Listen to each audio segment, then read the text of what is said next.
আমি ব্যবসায়িক যেটা হয়েছে, দেখেন বুকাইনগরের এক লোক এসে এইখানে বলল যে ইতিমধ্যে তার কাছে চাঁদাবাজির, এখানে যে চাঁদাবাজি করি আমরা, সেই চাঁদাবাজির রেকর্ড তার কাছে জমা আছে। এই জায়গায় দাঁড়িয়ে, আমার মাটিতে দাঁড়িয়ে, আমার বুকের উপর দাঁড়িয়ে এইভাবে নোংরাভাবে কথাগুলো বলে গেল। অথচ শ্যামগঞ্জ বাজারের একটি ব্যবসায়ী যদি আমার পরিবারের, আমি পরিবারের বলবো 7 ভাই আমরা, কোনো কারণে অকারণে কারো কাছে যদি চাঁদা চেয়ে থাকেন, সেটা আমাদের জীবনের সবচেয়ে বড় ব্যর্থতা, সেটা আমাদের জীবনের সবচেয়ে বড় কষ্ট, সবচেয়ে বড় লাঞ্ছনা। যে মানুষগুলো আমাদেরকে কষ্ট করে তাদের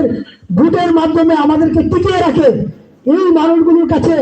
গিয়ে আমি চাঁদাবাজি করব, তাহলে কি বারবার মানুষগুলো আমাদেরকে